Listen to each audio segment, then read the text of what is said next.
보도록 하겠습니다. 네. 박희찬 미래에셋증권 이사님 나와 계십니다. 안녕하십니까? 예, 안녕하십니까? 네. 좀 오래 기다리셨죠? 아닙니다. 네. 네. 그래도 지금 시장이 사실 우리가 웃고 떠들 만한 시장은 아닌 것 같아요.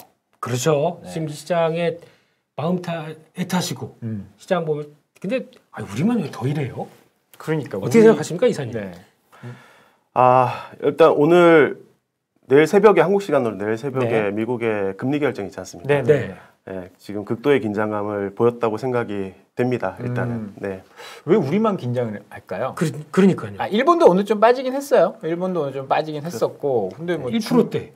중국은 오늘 뭐 비슷한 대만 0.5%대. 네. 왜 한국은 2%대? 환율 문제가 있습니다. 환율 문제. 예. 네. 그러면 자세히 들어봐야 되겠는데요. 네, 이사님 내용을요. 네. 알겠습니다. 네. 배분을 어떻게 하는지 알려주십시오. 예, 알겠습니다. 예. 네. 뭐 일단은 우리 이제 지금 지난 거의 반년 가까이 주식도 안 되고 채권도 안 되고 네. 동반 약세였습니다. 이게 정상적인 시장은 아닌 거죠. 정말 드문 현상입니다. 네. 예, 이렇게 이제 거의 6개월 가까이 이런 현상이 지속되는 것은 사실 2000년대 이후로 특히 거의 보기 힘들었던 현상이라고 보시면 되겠어요. 보통 이 자산 배분을 하는 이유가 그거잖아요. 주식이 떨어질 때 이제 채권이 좋아서, 네. 혹은 뭐 이제 주식이 오를 때 채권이 좀 안 좋더라도 뭐 이쪽 네. 뭐 서로 균형을 맞추는 건데, 코인. 코인도 그렇고 요새 모든 자산이 지금 다 예, 떨어지고 있거든요. 그렇습니다. 예. 왜 이런 현상이 벌어진다고 보십니까? 뭐 이유는 다들 잘 아시잖아요. 일단은 인플레이션이 미국을 중심으로 해서 너무 많이 올랐고 네. 그에 따라서 금리가 올라가는데 중앙은행들이 다 금리 올린다고 이제 그렇게 시장한테 약간의 이제 겁을 주니까 네, 일단은 그동안 많이 투자를 했던 자산들을 빼는 거죠, 일단은요. 그러니까 우리 투자가들이 정말 이게 다 답이 없어서 뺀다기보다는 잘 몰라서 빼는 게 일단 큰 것 같아요. 무서우니까요. 불확실성을 정면으로 맞닥뜨리지 않겠다라는 거죠, 일단은. 네. 좀 그런 게 강한 것 같습니다, 현재로서는. 네. 그러네요. 네. 근데 예. 이게 이제 상황이 결국 반전되려면 네. 주식부터 먼저 개선되지 않습니다. 이걸 잘 알고 계셔야 돼요. 네. 그러니까 이렇게 이제 주식 채권이 동반 약세를 보인 다음에는 보통 그런 상황은 긴축 국면에 나타나거든요. 네. 예. 그래서 결국 그걸 해소하는 것은 금리가 안정되는 것이 먼저입니다. 그것이 먼저 확인되어야 주식이 그 다음에 회복할 수 있어요. 그거는 그 부분을 잘 기억을 하셔야 됩니다. 예. 그러니까 금리가 안정된다라는 것은 지금 이렇게 급격하게 올라간 채권 금리가 네. 뭐 내려온다라는 뜻일까요? 아니면 더 올라가지 않는다라는 뜻일까요?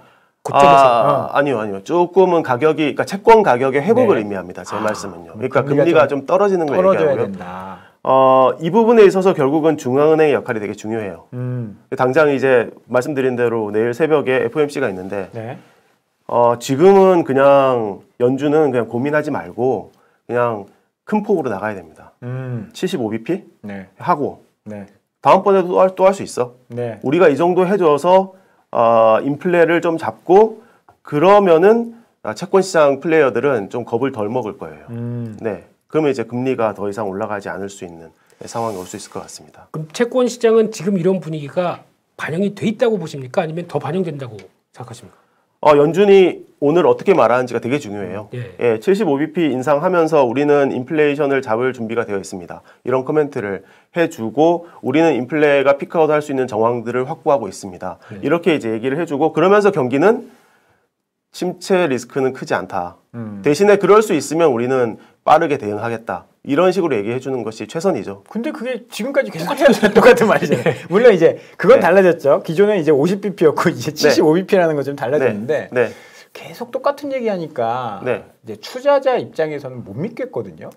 무슨 얘기를 해도 그러니까 이제 단적으로 지난 5월달 초에 FOMC 했을 때 기억이 나실지 모르겠지만 FOMC 당일날 미국 나스닥 지수가 3% 올랐었어요. 네. 그 다음 날 바로 5% 빠졌어요. 그 우리 어린이날이었잖아요. 맞습니다. 네, 그렇습니다. 3% 오를 때 약간 이제 왔구나. 가슴을 쓸어내리고 있다가 됐어. 다음 이게 뭐지? 막 정말 당황스러운 상황이 벌어졌었는데 그때도 사실은 시장이 원했던 것은 50bp가 아니었던 것 같아요. 75bp였던 것 같습니다. 결국은 그 답을 지금은 찾아가고 있다고 보고 있어요. 그러면 저는 그런 생각도 좀 들더라고요. 아, 그럼 뭐 아싸리 100bp를 올리든 200bp를 올리든 올려.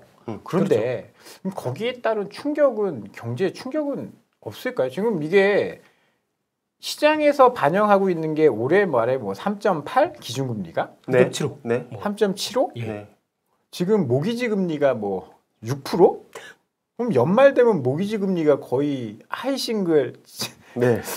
그렇게 된다는 건데 네. 네. 이거 사실 약간 끔찍한 상상도 들거든요. 네. 모기지 금리가 그렇게 된다라고 하면? 네. 안 될 것 같아요. 그렇게 되면은. 그럼 뭐 이게 안 맞잖아요. 그 지금 이사님께서 이야기한 게 아, 많이 올려라. 근데 고점에서 하향 고점에서 아니. 안정? 예, 근데 예. 지금 이제 너무 많이 나가신 거고 네네. 지금 미국 기준금리가 아직 1%예요. 그렇죠. 네. 그걸 알고 기억하셔야 네네네. 됩니다. 예, 그래서 지금 1%에서 75bp 올리면은 1.75. 네. 그다음에 7월 말에 또 75bp 올리면은 네. 겨우 2.5가 되는 네네. 거예요. 그리고 지금 시장에서는 네. 계속 올린다라는 컨센서스잖아요. 아, 그래서 근데 이제 올해 앞으로 이제 반년 동안 네네. 인플레 상황이 계속 이렇게 간다고 생각하지 않을 수 있는 거죠. 연준이 그렇게 나서주고 그다음에 미국 행정부가 할 수 있는 역할들을 조금 더 해주게 되면 예, 지금 보는 것보다는 상황이 좀 개선될 여지는 분명히 있다고 봅니다. 네. 그러면 지금 나온 김에 인플레이션 이야기를 좀 들어야 될 것 같은데 이 네. 인플레이션 이야기를 듣지 않고는 더 진행을 할 수 없는. 저희 막 상상만 하고 있어요 지금. 그러니까 네. 인플레이션이 뭐 꺾이면 덜 올리는 거고 인플레이션이 계속되면 많이 올리는 거고 이제 네. 그런 가정이 들어가 있는 거잖아요. 그렇죠. 예. 근데 지금 CPI를 보고는 인플레이션이 안 꺾일 것 같다라는 전망들이 지금 좀 많이 나오고 있거든요. 예, 이번에 이제 충격을 많이 받은 거죠. 네네. 이번에 5월달 CPI 보면서 사실 이게 이제 연준 입장에서 약간 좀 깝깝할 수 있습니다. 왜냐하면 네. 연준은 인플레를 볼 때 우리가 흔히 얘기하는 전체적인 소비자 물가를 보지 않아요. 네, 그렇죠. 그렇죠. 네. 코어, 핵심 근원, 이런 거 보지 네, 않습니까? 네네. 그러니까 그거를 할 때는 에너지 가격과 식품 가격을 빼는 거잖아요. 그렇죠. 그래서 그거를 빼고 본 코어 인플레는 사실 0.6 올랐었거든요. 전월비로. 그래서 전년비로 보면은 피크아웃의 그림이 사실은 잡혔었어요. 네. 근데 이게 유가. 핵심 아니에요? 근데 예. 유가와 네. 식품을 포함한 네. 전체 CPI는 전년 대비해서 8.6이 돼가지고 지난 고점을 넘어버렸지 않습니까? 네. 마켓은 그거에서 충격을 받은 거거든요. 그러니까 사실은 연준은 우리는 저거까지 저기 보고 정책을 펼치지 않는데 우리가 보는 코어 지표들은 좀 이제 피크아웃하는 상황이 벌어지고 있는데 우리는 그래서 그걸 기준으로 얘기를 할 수 있는데 유가 갖고 자꾸 얘기를 하면 사실은 이제 연준 입장에서는 약간 좀 갑갑해지는 면이 생기는 거예요. 그 결론은 행정부가 못한다 이 얘기죠. 행정부가 못한 지금의 유가 문제는 미국 행정부 그러니까 어쨌든 국제적인 문제이지 않습니까? 예. 근데 어쨌든 인플레이션은 잡히는 징후들이 나타나곤 있어요. 저희는 그것을 일단 보고 있습니다. 예, 예를 들면 뭐냐 하면 미국의 상품 물가들이 꺾여요. 그러니까 우리 이제 물가를 크게 두 가지로 구별하거든요. 하나는 상품, 네. 하나는 서비스잖아요. 네. 예. 상품 물가가 꺾이는 이유는 상품에 대한 소비가 둔화되기 시작을 했어요. 그리고 상품에 대한 공급이 좀 증가하기 시작을 했습니다. 자, 상품에 대한 공급은 왜 증가하냐면 미국의 지금 가동률이 거의 80%까지 올라왔어요. 정상 수준입니다. 네. 네. 상품 소비는 왜 꺾이냐 하면 사람들이 밖으로 돌아다니잖아요. 그렇죠. 예. 그러니까 이 팬데믹 기간 동안 집에 앉아가지고 온라인으로 막 이것저것 많이 샀잖아요. 네. 우리 여러분들도 많이 이제 집에서 IT 기기도 막 사고 홈 인테리어도 막 개선하면서 여러 가지 이제 소비 많이 했지 않습니까? 가구 사고, 소파 사고, TV 사고, 네. 뭐 PC 사고, 뭐 네. 이제 더 할 게 없어요. 네. 그거 이제 더 안 하거든요. 네. 더군다나 인플레 올라가가지고 소비 여력도 없어졌는데, 근데 밖에 나와서 쓰긴 써야 되겠고, 그러면 이제 안에서 쓰는 소비가 없어진 거예요. 그래서 상품은 수요도 둔화되고 공급도 좀 개선된 겁니다.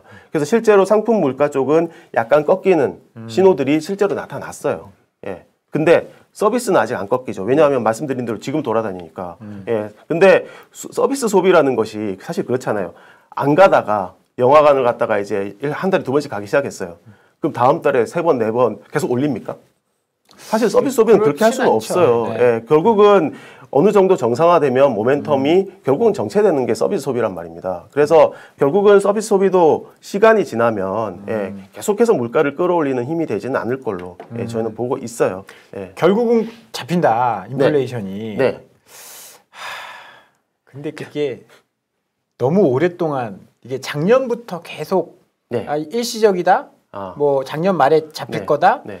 일시적이다. 올해 1분기가 피크일 거다. 일시적이다. 뭐 3월이 피크일 거다. 그런데 그게 이제 계속 이제 진행이 되다 보니까 네. 시장 참여자들이 좀 안 믿기 시작하는 것 같아요. 아, 이 말을 예, 맞아요. 예. 예.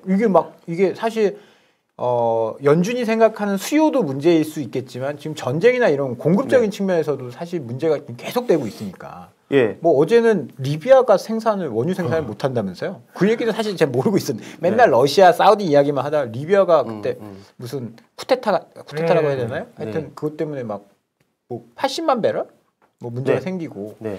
공급 측면에서 계속 문제가 있는데 이거는 변수로 작용하지 않을까요? 아, 당연히 지금은 그게 제일 큰 변수입니다. 그러니까 사실은 이거는 연준의 손을 떠난 변수거든요. 네. 손 밖에 있는 변수거든요. 그래서 이제 이 상황이 조금 어려운 것이다라고 이제 말씀드릴 수가 있겠는데, 그러니까 사실은 작년에 인플레이션이 일시적이라고 얘기했던 것은 분명히 연준이 잘못한 거예요.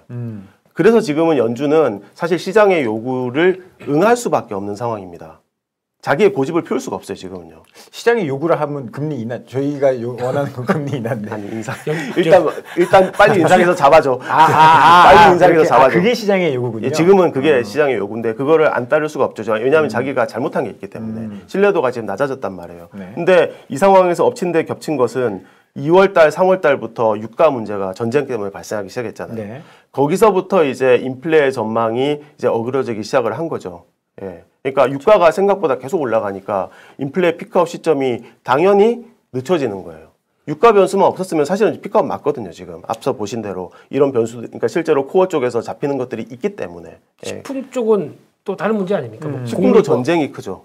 예, 아시다시피 이 최종재를 생산하는 거에 있어서 러시아, 우크라이나의 역할이 크기도 하고, 그리고 러시아나 벨로루시 이런 데서는 또 화학비료 생산이 많잖아요. 그렇죠. 지금 브라질에서 생산이 지금 원활하지 않다 얘기하고 비용이 엄청 올라간다 이런 얘기 하지 않습니까? 네. 예, 다 그렇게 엮여져 있는 거죠. 예, 다 이제 지금 전쟁 상황하고 많이 맞물려 있는데 어쨌든 지금은 저희가 봤을 때 키는 결국은 유가라고 보고 있습니다. 유가만 잡히면 되는 겁니까? 네, 유가가 일단 잡히면은 그래도 한시름 더는 거죠. 그럼 유가를 잡을 수 있는 방법은 뭐가 있다고 보시는 거죠? 제가 이제 애널리스트로서 네네. 할 수 있는 얘기와 약간 그 밖에 얘기가 밖에 얘기가 더 궁금해서 밖에 얘기가 제일 얘기해 주세요. 궁금하죠. 예. 애널리스트는 그거 예. 이제 보고서 보면 되고. 뭐, 예. 아니, 일단 애널리스트로서 할 수 있는 얘기부터. 그럼 그거부터 하겠습니다. 예. 일단은 얼마 전에 오펙 플러스가 산유량을 늘리기로 했죠. 68만 배럴. 증산 실제로 증산을 계속 해왔는데 네. 월간 40만 배럴씩. 네. 근데 그 60만 양을 배럴? 65만 배럴, 65만 배럴. 예, 증산 사이즈를 조금 더 늘린 거죠. 근데 그거 사실 그거 너무 말장난 그 요만큼 그 하루에 생산하는 게 3천만 배럴 정도 되나요? 하루 소비가 1억. 1억, 네. 1억 3천만 정도. 근데 그거를 20만 배럴 더 늘린다고. 네, 되게 미미한 규모 맞습니다. 네. 생생한 거죠. 네. 그러니까 네. 뭐 약간 사우디가 미국 한번 너 뭐 대봐라 이런 느낌이었어요. 내가 증산해줄게라고 껌 하나 줄 테니까. 매기는 느낌이었어요. 예, 근데 저는 오펙 입장에서 왜 증산했는지 사실은 증산에 대한 시장에 기대가 없었어요. 그렇죠. 있지도 않았거든요, 사실은. 없었는데 느닷없이 증산했어요. 근데 제가 보기에 오펙이 왜 그렇게 움직였냐 하면 최근에 미국의 그 에너지 기업들이 돈을 너무 잘 벌어들이고 있어요. 세금 올린다고 뭐. 예, 그러니까 뭐 얘기하더라고요. 얼마 전에 바이든 대통령이 나와가지고 엑슨모빌이 뭐 신보다 돈을 더 많이 벌어 막 이런 식의 막 얘기를 했지 않습니까? 왜 그런 일이 벌어지고 있냐면 유가가 올라가서 그렇기도 하지만 유럽에서 미국 에너지를 많이 쓰기 시작을 했어요. 석유 제품을. 예, 왜냐하면 이 러시아에 대해서 제재를 하면서 못 쓰게 됐잖아요.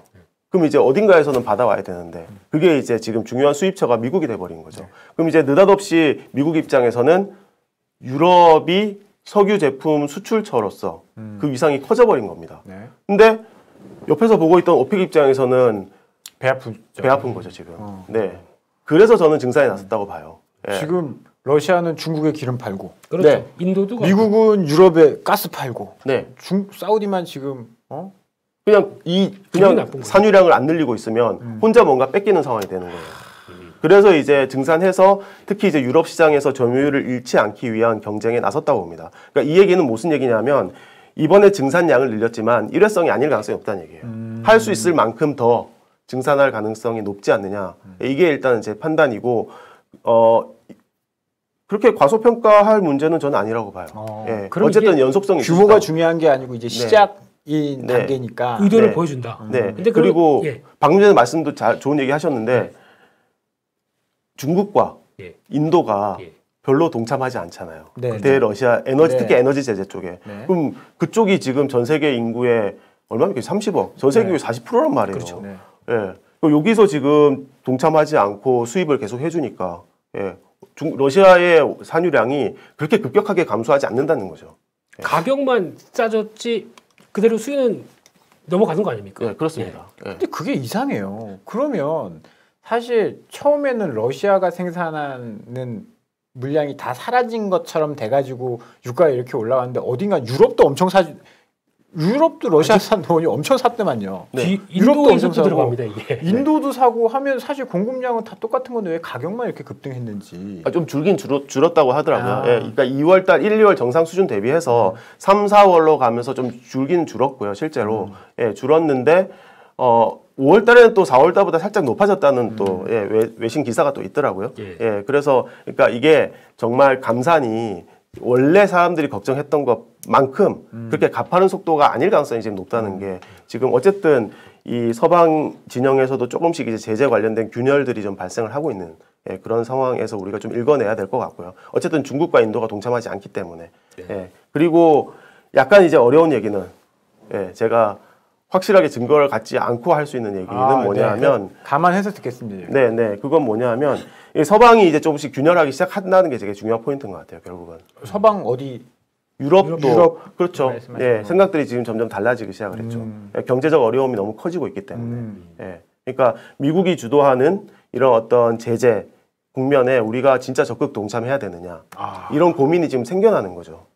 그냥 우리는 러시아 원유 쓸래, 러시아 그렇죠. 가스 쓸래 이렇게. 네, 그러니까 뒤로 돌아서 쓸 수 있는 거 아니야? 뭐 이런 거 생각하고 있겠죠. 예, 인도에서 수입하게 되면 원래는 러시아 건데 우리는 포장해서 인도 걸로 받는다. 뭐 이런 거 얘기인가요? 뭐? 네, 네. 그렇죠. 뭐 그럴 수도 있고 네.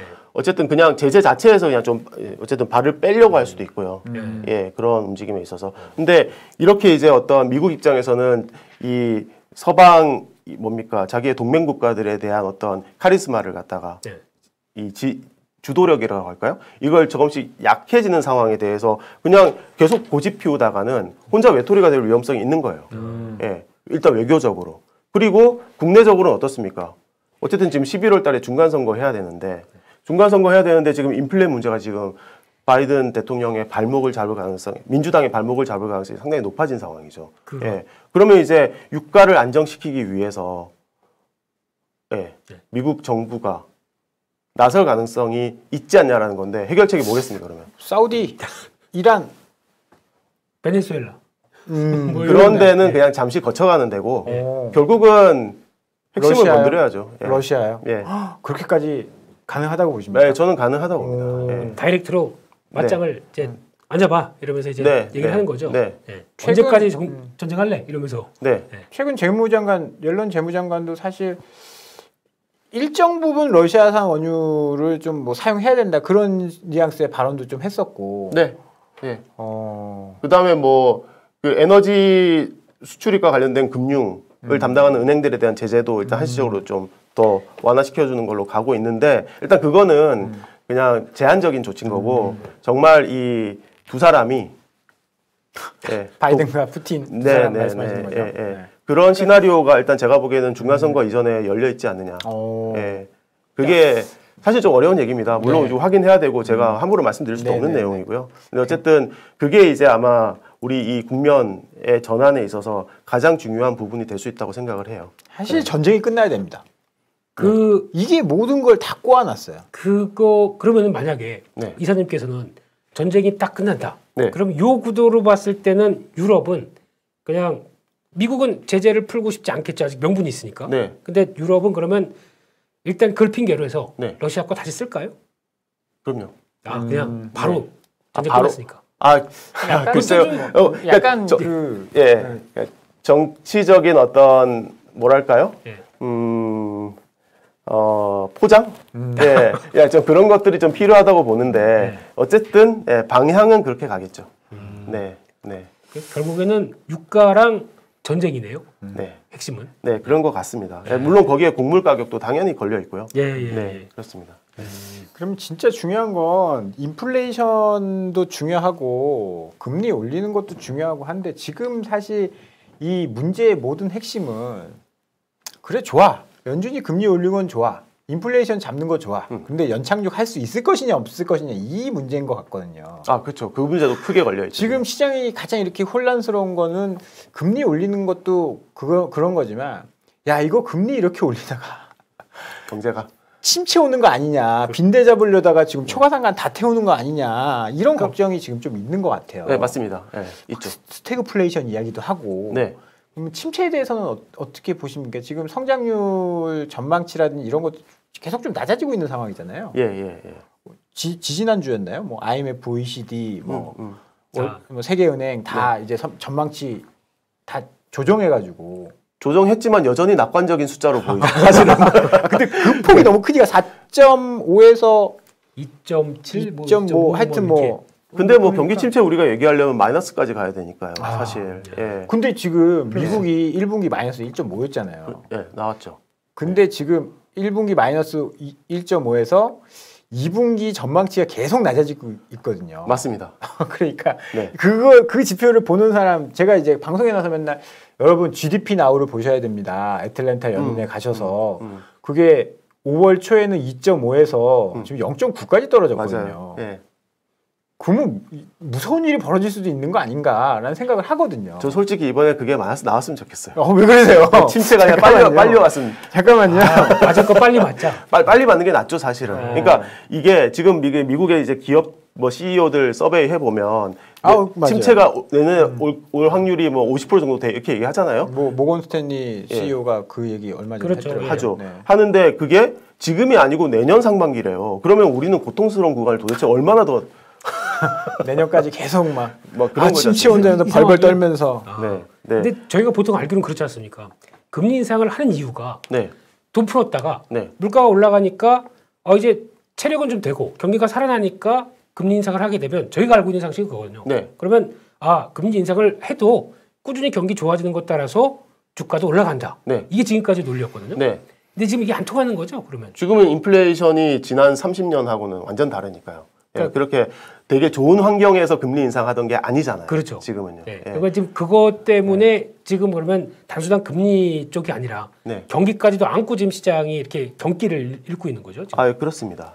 그러니까 경기에 대한 반응은 이제 조금씩 더 힘을 그런 우려는 조금씩 이제 힘을 얻어가는 상황이고요. 그러니까 이게 이제 어려운데요. 그냥 또 사석에서 하실 얘기입니까? 아니요. 애널리스트로서. 이게 변신을 자주 하시는 게 왔다 갔다.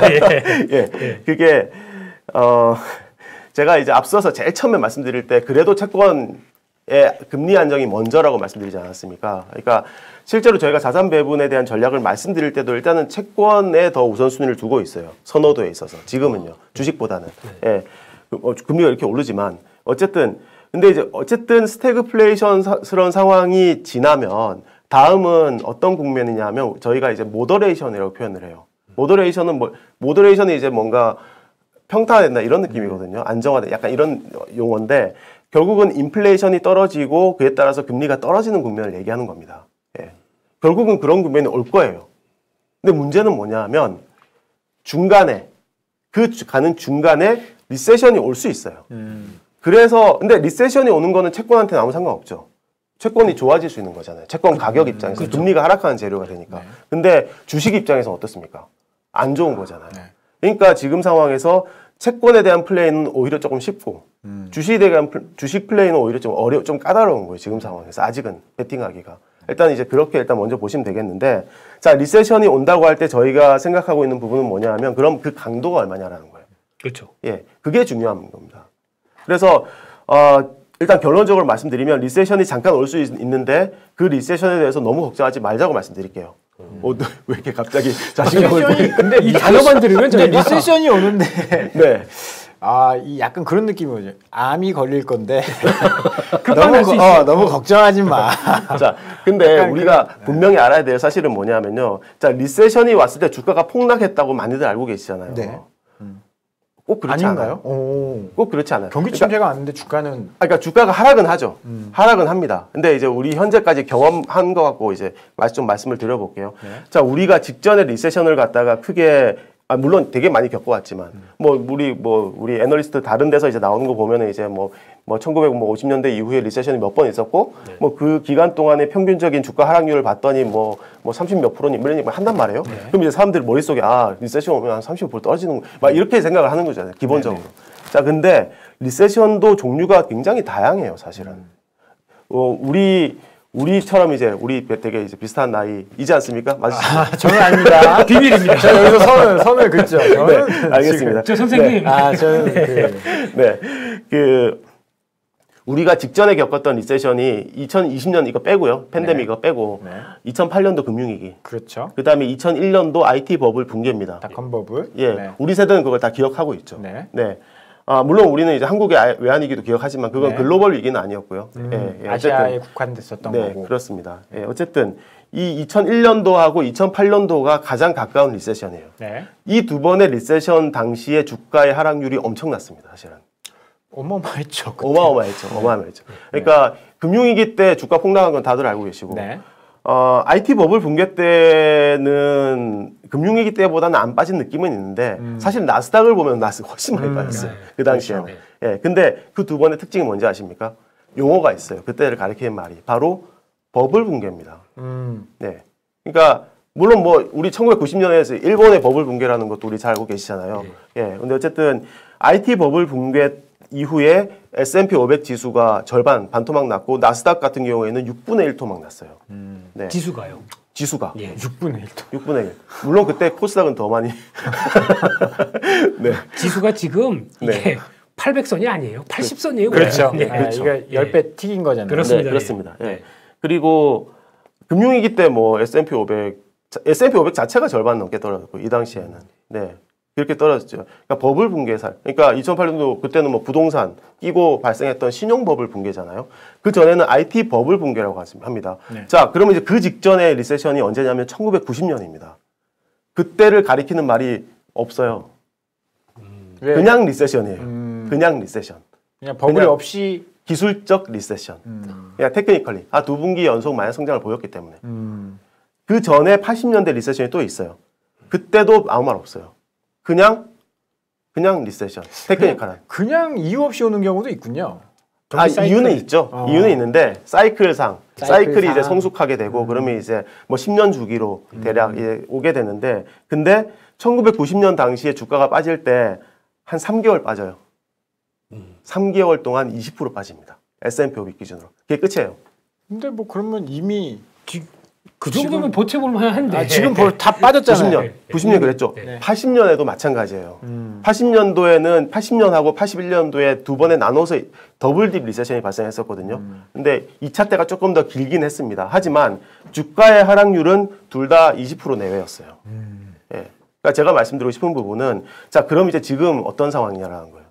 지금 일단 주가가 미국 S&P 500 기준으로 20% 빠졌죠.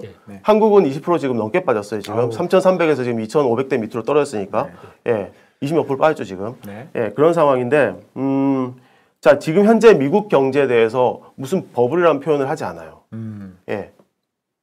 심지어 어땠냐면 팬데믹 위기 이후에 2020년 여름 때부터 거의 여름부터죠. 5월 달부터 경기가 회복했는데 과거 어떤 소수난보다 회복 기간이 짧았어요. 그렇죠. 왜냐하면 인플레이션이 너무 갑자기 올라오는 바람에 돈을 때려 부은 거죠. 돈을 때려 부어서 물론 그렇긴 한데요. 근데 어쨌든 회복 기간이 너무 짧았어요. 이번에. 그러니까 회복 기간이 짧았다는 거는 뭘 의미하냐면 버블이 형성될 겨를이 없었다는 걸 얘기하는 거예요. 그게 되게 중요한 포인트입니다. 리세션이라는 것은 그냥 오는 게 아니고 우리 리세션의 순기능 이런 얘기 혹시 들어보셨어요? 그게 뭐냐 하면 그 전에 경제가 좋을 때 꼈던 버블, 거품을 갖다가 꺼뜨림으로써 경제가 다시 효율화시키는 작동을 하는 겁니다. 그게. 근데 기간이 짧긴 했었는데 굉장히 강하게 올랐잖아요. 자산 가격의 논리로 보면 그럴 수는 있는데요. 네네. 경제로 봤을 때는 그렇게 강한 회복이 아니었어요. 예, 예. 그러니까 2020년에 마이너스 성장률을 얻어맞고 2021년도에는 큰 성장률을 보였지만 합쳐서 보면은 되게 약한 성장이었어요. 기저효과죠, 그냥. 네, 그렇습니다. 2020년 좀 마이너스 분이랑 2021년 분 평균치 내보면 네. 경기가 그렇게 많이 올라온 건 아니었다. 아닙니다, 절대로. 예. 그래서 말씀드리고 싶은 부분은 껐들을 버블이 없어요. 껐들을 버블이 없고 그 다음에 미국 기준으로 보면은 공급망이 계속 안 좋았잖아요. 네. 재고가 별로 안 쌓여 있어요.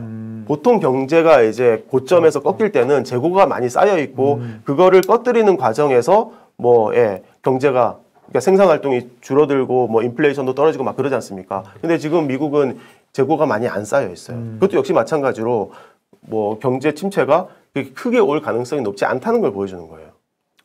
그러면 우리가 생각하는 것보다 경기가 그렇게 좋지도 않았었고 네. 버블이 없으면 사실 리세션이 뭐 크게 올 것도 없고 네. 온다 하더라도 과거 경험으로 보면 지금 빠진 거 정도 한 20-30% 정도 하락을 했다. 네. 네. 이렇게 좀 정리를 할 수 있는 그렇죠. 거겠네요. 그러니까 과거의 리세션을 겪었을 때 발생할 수 있는 주가 하락이라는 것을 우리는 이미 맛봤다라는 거예요. 예. 이 상황에서 하반기 시장이 제가 보기에 어쨌든 쉽진 않아요. 하지만 절대적인 지수의 하락률로 봤을 때 정말 대단한 게 남아있냐라고 봤을 때는 저는 그렇지 않을 가능성이 높다고 일단은 말씀드리고 싶습니다. 네. 그러면 이제 맞을 만큼 맞았으니까 더 안 빠지고 하반기 좀 좋아지는 건가요? 아니요. 여기서 더 떨어지면 안 될 것 아니 같아요. 그건 아니고 왜냐하면 여기서 더 떨어지면 안 돼요. 지금 코스닥이 800을 깼단 말이에요. 지금까지 얘기한 건 다 미국 얘기고요. 아니요. 한국도 마찬가지예요. 비슷합니다. 예, 이제 왜 2%나 빼놓고 네. 어쨌든 네.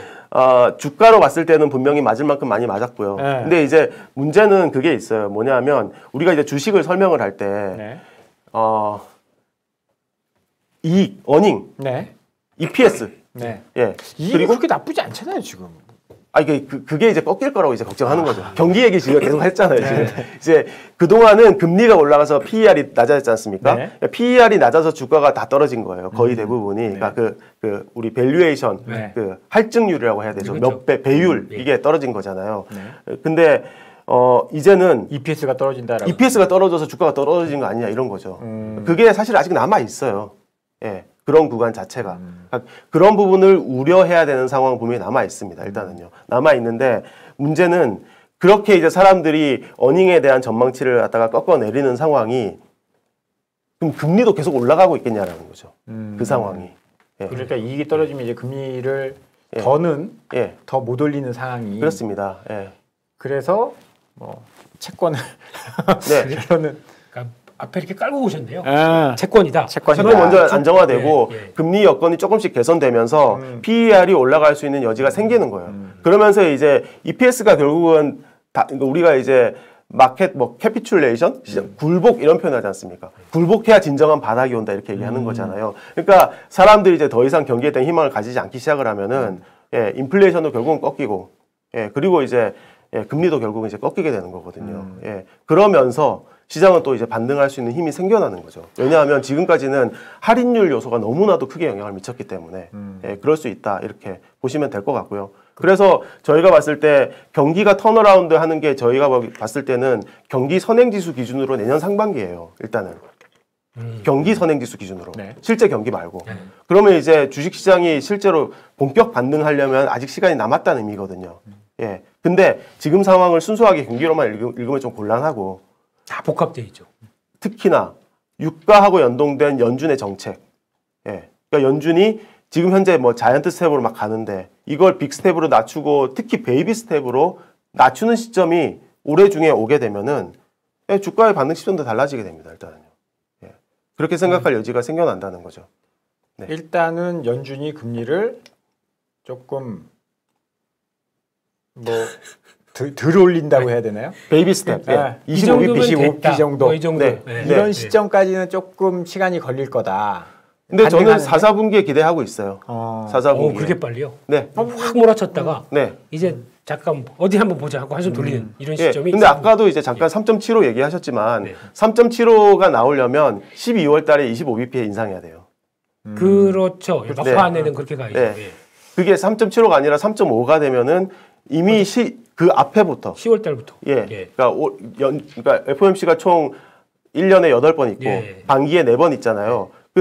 앞으로 남아있는 하반기 4번 중에 2번만 자이언트 빅스텝으로 가고 나머지 2번은 베이비 스텝으로 가는 거죠. 네. 그럼 이제 지금 봤을 때 앞으로 남아있는 기간의 절반이에요. 거의.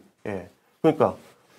네. 그러면 그때 되면 이제 채권 시장이 먼저 안정되면서 금리가 좀 떨어지고 주식 시장도 사실 뭐 이익 추정치가 좀 변할 가능성은 있지만 그 이후에 또 안정될 수 있다. 그렇습니다. 그러면 저희는 어떻게 해야 될까요? 앞으로 4개월, 5개월에 우리만 왜 이렇게 빠져 이러고 또 찾아봐야 되는 겁니까? 뭐 채권은 이제 뭐 포트폴리오에 이제 좀 담아놔야 된다라고 치고 지금 투자자들이 고민하는 거는 많이 빠진 나스닥을 사야 돼? 아니면 뭐 지금 우리나라 주식을 사야 돼? 뭐 뭘 사야 돼? 이런 걱정들을 고민들을 하고 계실 거란 말이에요. 아니면 이거 다 박살났는데 어디 한쪽에 몰아야 돼? 뭐 이런 생각을 하고 계실 텐데 자산 배분 전략 차원에서 좀 조언을 해주신다면 일단은 방금 되게 중요한 포인트, 제가 준비는 안 했지만 되게 중요한 포인트를 말씀하셔가지고 이게 진행입니다.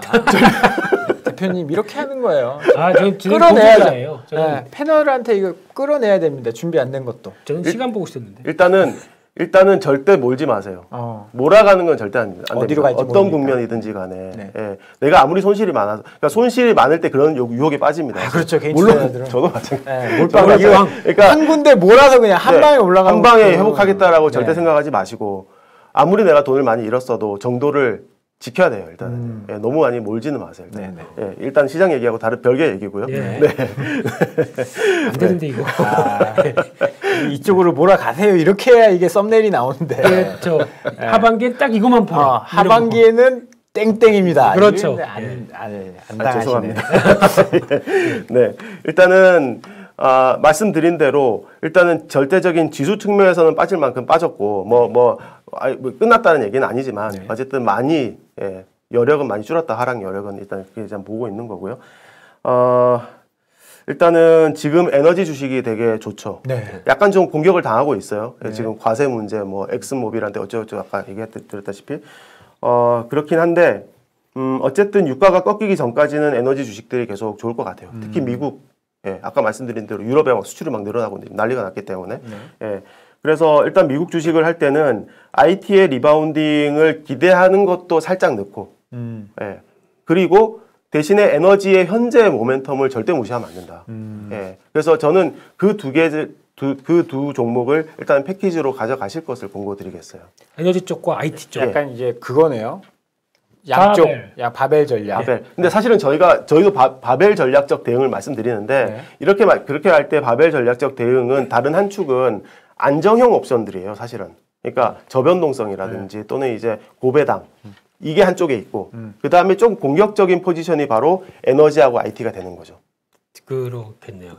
그렇습니다. 근데 어쨌든 제가 이제 아까 잠깐 말씀드렸지만 이 유가를 놓고 국제적인 어떤 일종의 타협이 벌어질 가능성도 배제할 수가 없기 때문에 지금 에너지 주식이 좋다고 해서 에너지에 다 몰빵하고 이렇게 하지 마시고 많이 떨어진 IT에 대한 기대를 조금 더 그러니까 조금씩 가져가고 그쪽도. 그다음에 어쨌든 에너지가 꺾이면 IT가 제일 수혜를 볼 가능성이 높아요.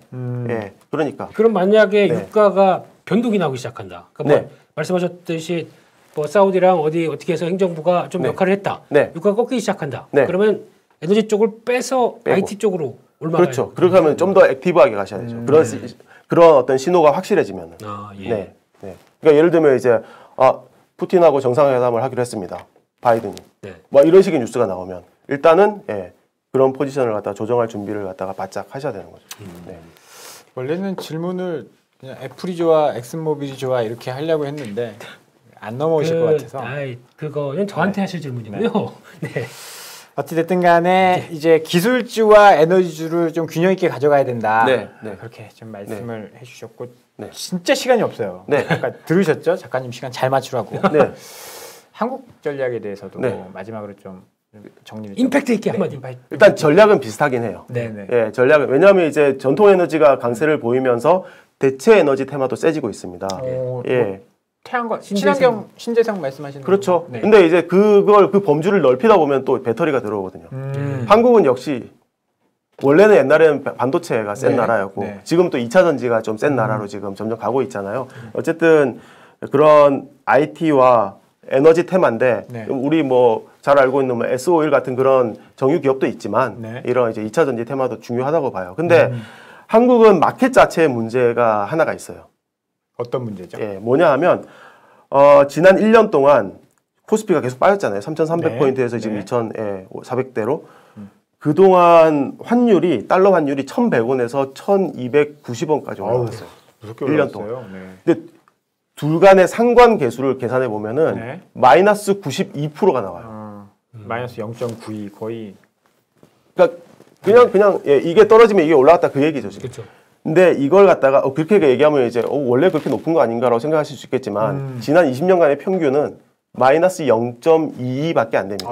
그건 상관관계 없네요. 그러면 거의 없는. 사실 대단히 높지 않아요. 네네. 예, 근데 이번 1년 동안 너무 상관관계가 높아졌어요. 이제 이게 왜 이런 일이 발생하냐면 외국인에 대한 의존도가 높아진 거예요. 국내 투자가가 투자를 할 여력이 많이 줄었거든요. 많이 개인들은 샀는데 지금까지? 너무 많이 샀기 때문에. 너무 많이 샀어. 너무 많이 샀었고. 예, 예. 근데 이제 개인들이 지금 뭐 대출 규제니 또는 금리 인상이니 여력이 없어졌고 연기금 보험사들은 지금 자금 집행할 생각도 별로 없고. 그럼 이제 외국인한테 계속 의존해야 되죠. 근데 외국인들은 환율 여건이 이러면 안 들어오는 거잖아요. 네. 예, 그러니까 어쨌든 한국은 지금 시장 전체가 좀 개선되려면 일단은 환율이 상황이 좀 바뀌어야 돼요. 달러 인덱스가 좀 약해지는, 달러가 약해지고, 예, 우리 원화 가치가 좀 회복되고, 예, 요런 식의 좀 상황이 벌어져야만 이 코스피 지수 자체가 좀 올라갈 수 있는 힘이 생긴다라고 예, 보셔야 될 것 같습니다. 그래서 이것도 역시 마찬가지로 연준의 정책이 언제 얕은 금리 인상으로 바뀔 것인가에 상당히 연동될 가능성이 높습니다. 결국은 다 돌아 연준이네요. 그쪽이네요. 네. 오늘 밤에 무슨 얘기하는지 봐야겠습니다. 내일 욕이나 좀 시컨. 영어로 들으셨으니까 영어로 하셔야 됩니다. 알겠습니다. 네. 지금 뭐 긴 시간 동안 좋은 얘기를 많이 좀 들어봤습니다. 네. 박희찬 미래에셋증권 글로벌 자산배분 팀장 이사님 오늘 방송 내용 너무 좋았는데 다음에 조금 더 길게 다음에 방송했으면 꼭 좋을 것 한번 같아요. 더 나오시죠. 네. 다음에 방송 사고 없이 네. 저희가 정시에 풀로 시작을 해보도록 하겠습니다. 오늘 도움 말씀 주시느라 너무 수고 많으셨습니다. 감사합니다. 네, 감사합니다. 고맙습니다. 네.